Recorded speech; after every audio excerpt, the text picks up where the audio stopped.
Halo, perkenalkan, nama saya Andronikus Prapto. Di saat pandemi saat ini, aku cuma bisa ngasih salam buat saudara-saudara semuanya, supaya terus berhati-hati dan mengikuti saran dari pemerintah untuk menaati protokol kesehatan supaya semuanya terbebas dari COVID-19. Nah, pada saat ini, aku tertarik untuk menyampaikan sebuah jurnal yang ditulis oleh Bapak Dasrun Hidayat yang merupakan seorang dosen di Fakultas Komunikasi dan Desain di Universitas ARS Indonesia. Dan penulis kedua adalah Ibu Nur Raida dari P4TKIP A Bandung, Indonesia. Nah, penyampaian ini tentunya secara lisan, singkat, dan mudah dipahami. Sejak tanggal 2 Maret 2020, pertama kali diumumkan pasien pertama COVID-19, hingga saat ini Indonesia masih mengalami krisis pandemi COVID-19. Krisis ini memiliki arti situasi yang tidak menguntungkan, sehingga perlu diatasi bersama-sama. Karenanya, krisis COVID-19 perlu penanganan yang serius. Pemerintah Indonesia telah melakukan tugasnya dengan baik. Mulai dari prakrisis atau yang disebut mudahnya upaya awal mengidentifikasi masalah. Di antaranya menginstruksikan kepada semua pimpinan yang terdapat dalam semua lembaga pendidikan di Indonesia untuk mengumpulkan data masalah yang dihadapi menyusul terjadinya pandemi. Langkah berikutnya, pemerintah mengeluarkan program krisis berupa Study from Home atau disingkat SFH, yang berarti semua jenjang pendidikan hanya boleh melakukan kegiatan belajar mengajar secara online. SFH ini menyangkut semua pendidikan, semua jenjang pendidikan hanya boleh melakukan kegiatan belajar mengajar secara online. Selama study from home, pemerintah juga tidak hanya tinggal diam atau hanya memerintahkan saja, tapi juga melakukan monitoring dan evaluasi. Dan karena belum berakhirnya pandemi COVID-19 di Indonesia, maka secara tidak langsung proses belajar mengajar online ini tetap dilaksanakan. Maka dari itu diperlukan pendapat secara langsung dari para siswa yang melakukan kegiatan pembelajaran online ini tiap hari. Untuk apa? Untuk mengukur sistem kelas online tersebut sudah berjalan dengan baik atau tidak. Kenapa pembahasan pengalaman siswa tentang kelas online ini menarik untuk dikaji dan dipaparkan dalam sebuah artikel ilmiah? Karena selain realitas sosial tersebut masih hangat dan banyak diperbincangkan oleh masyarakat, juga dimaksudkan sebagai kontribusi sekaligus masukan atas pelaksanaan program krisis pemerintah dalam bidang pendidikan selama pandemi COVID-19. Nah, untuk mendapatkan data, dilakukan pendekatan secara fenomenologi dengan cara wawancara secara online, karena mengingat masa masih berlakunya status jaga jarak atau physical distancing. Nah, apa itu fenomenologi? Fenomenologi secara teori diartikan truth adalah pemahaman atas ucapan, tindakan, interaksi. Aspek-aspek tersebut sebagai syarat bagi setiap individu dalam melakukan eksistensi sosial. Atau lebih mudahnya adalah studi mengenai pengalaman dan bagaimana pengalaman itu terbentuk. Karena pengalaman tiap orang dipengaruhi orang lain. Jadi tindakan orang lain itu karena dipengaruhi oleh lingkungan. Contoh, anak kecil yang masih baru lahir, lingkungannya adalah yang pertama, yang paling dekat adalah orang tua. Tentu saja kebiasaan orang tua yang dilakukan orang tua akan menurun kepada anaknya. Dan yang kedua adalah lingkungan sekitar, tetangga, teman. Ada 3 tahapan dalam mengolah data yang didapatkan. Tahap pertama yaitu merekap hasil wawancara dan menyeleksi jawaban-jawaban yang relevan untuk tujuan penelitian. Tahap kedua yaitu mengkategorisasikan data sesuai dengan aspek pertanyaan penelitian. Kategorisasi ini bertujuan untuk memudahkan peneliti menemukan poin-poin penting sesuai pertanyaan dengan cara mengutip hasil wawancara. Tahap ketiga adalah membuat analisis data yang diambil dari tahap kedua. Tahap ini bisa disimpulkan atau bisa disebut dengan istilah penarikan kesimpulan. Bagi para siswa menggunakan teknologi pembelajaran online ini bukan hal yang sulit. Meskipun metode ini baru diterapkan. Situasi ini didukung oleh kemampuan siswa yang secara keseharian sudah terbiasa menggunakan teknologi sebagai media komunikasi. Mereka menggunakan media komunikasi dalam Instagram, chatting di WA, dan sebagainya. Namun setelah adanya pandemi COVID-19, teknologi digunakan selain untuk media komunikasi juga untuk media pembelajaran kelas online. Study from home merupakan penanganan darurat pada pembelajaran selama pandemi COVID-19. Meskipun terkesan canggih, karena study from home ini berbasis teknologi, tetapi study from home ini membutuhkan internet. Salah satu kebijakan yang sulit atau mungkin tidak bisa diterapkan secara merata, mengingat bahwa setiap daerah di Indonesia memiliki geografis yang berbeda. Misalkan daerah terpencil, daerah pedalaman, mereka kesulitan untuk mendapatkan akses jaringan internet. Belajar online pada sebagian besar siswa merupakan metode belajar yang baru dan tanpa direncanakan. Situasi ini terjadi dengan sedikit dipaksakan karena adanya COVID-19 ini. Karena adanya pandemi COVID-19 ini. Mulanya, siswa belajar secara langsung atau tatap muka di kelas. Namun kebiasaan tersebut harus dirubah secara drastis. Pasca Presiden Jokowi mengeluarkan pernyataan bahwa Indonesia sudah terpapar COVID-19 seperti beberapa negara di dunia. Perubahan sistem belajar dari semulanya tatap muka langsung di kelas menjadi online tentu saja berimplikasi atau berpengaruh pada perilaku komunikasi siswa. Mereka yang sebelumnya terbiasa berkomunikasi secara langsung dengan guru maupun teman di kelas, kemudian berubah menjadi komunikasi maya. Diakui para siswa bahwa perubahan perilaku melahirkan kebiasaan baru. Seperti berkomunikasi harus menggunakan laptop, menggunakan smartphone, menyapa guru harus dari jarak jauh, menyapa teman dari jarak jauh, berkurangnya ekspresi dan fokus dalam berkomunikasi, bersosial. Kondisi ini memang bertolak belakang dengan perilaku komunikasi dalam suasana pembelajaran secara langsung di kelas. Suasana yang lebih melibatkan emosional antara guru dan siswa.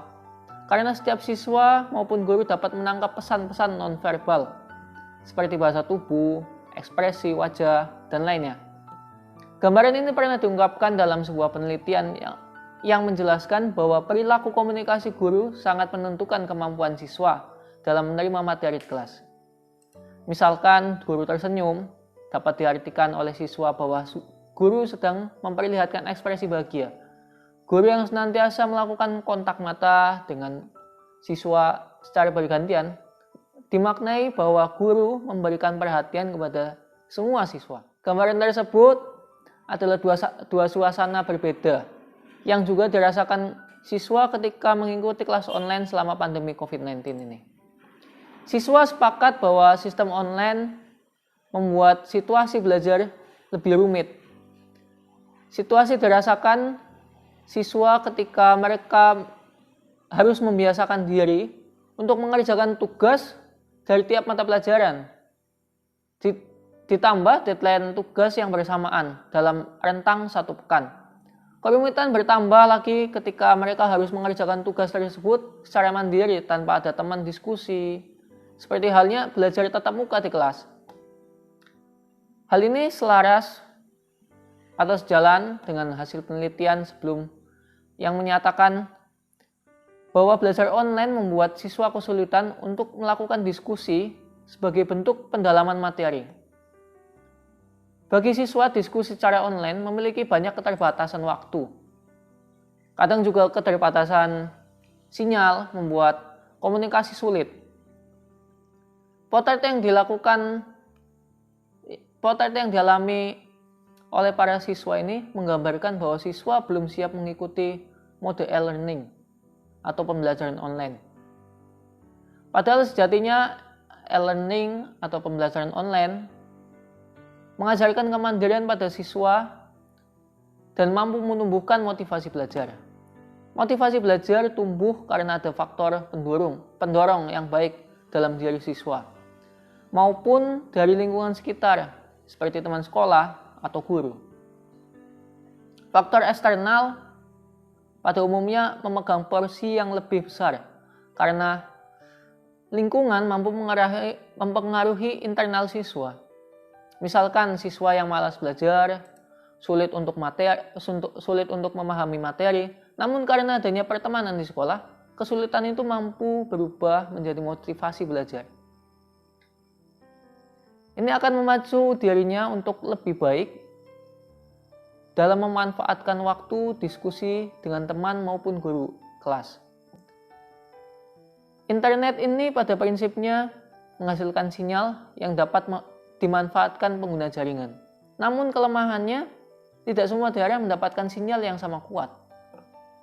Bahkan ada beberapa daerah yang tidak bisa mendapatkan sinyal internet sama sekali.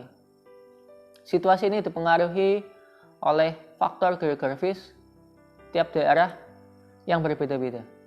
Misalkan sulit sinyal karena daerah tersebut terdapat banyak bangunan atau gedung yang tinggi-tinggi, atau cuaca yang buruk, atau bahkan daerah tersebut memang belum terpasang kabel internet atau satelit internet. Beberapa faktor kemungkinan sinyal internet diperoleh juga sangat dirasakan oleh para siswa. Mereka menyampaikan bahwa kendala umum ketika belajar online adalah jaringan internet nggak stabil, putus-putus. Persoalan teknis tersebut mengakibatkan pesan delay atau bahkan malah nggak dengar sama sekali. Komunikasi menjadi terputus. Ketika internet terputus, komunikasi pun terputus. Gurunya sudah ngomong sampai di mana, kita baru masuk lagi. Kita baru masuk ulang lagi ke aplikasi online, pembelajaran online ini. Penelitian tersebut menemukan bahwa salah satu faktor yang membuat siswa kehilangan konsentrasi adalah menghadapi sinyal ketika sinyal internet ini tidak optimal. Dan kecenderungan komunikasi itu satu arah. Meskipun ada beberapa siswa yang memberikan pertanyaan, namun pertanyaan yang disampaikan sangat terbatas. Dan tidak semua siswa memiliki waktu atau kesempatan untuk bertanya. Hal ini diakui siswa menjadi hambatan dalam berkomunikasi secara online. Saya memilih pasif karena susah untuk bertanya. Kalau enggak, suaranya hilang, waktunya udah habis. Bedalah kalau di kelas, saya langsung acung tangan, langsung bertanya. Suasana berbeda dirasakan siswa lainnya bahwa kekurangan belajar online yakni siswa tidak dapat melihat komunikasi nonverbal dengan guru. Padahal siswa lebih cenderung suka memperhatikan gerakan tubuh gurunya. Online, aduh kaku banget, cuma kelihatan mukanya, nggak kelihatan leluasa. Jadi kesimpulannya secara umum, siswa mengakui adanya kekuatan atau kelebihan dan kelemahan belajar online. Kelebihannya, belajar online dapat membantu siswa untuk memperkaya materi melalui akses internet. Kelas online juga lebih fleksibel, bisa di mana saja, bisa kapan saja. Sedangkan kelemahannya, kelas online secara teknis membutuhkan jaringan internet yang tidak semua orang dapatkan secara maksimal. Gangguan internet sering terjadi, mengganggu konsentrasi belajar. Selain itu, kelas online tidak dapat melakukan diskusi secara mendalam karena keterbatasan waktu dan kuota. Siswa tidak dapat menangkap pesan secara utuh, baik secara verbal maupun non-verbal. Kelas online juga dinilai tidak mampu membangun motivasi belajar mandiri karena keterbatasan interaksi dan pendampingan guru. Pengalaman tentang kekuatan atau kelebihan dan kelemahan belajar online yang dituturkan para siswa mengacu pada dua karakteristik pengalaman komunikasi siswa mengikuti kelas online selama pandemi COVID-19.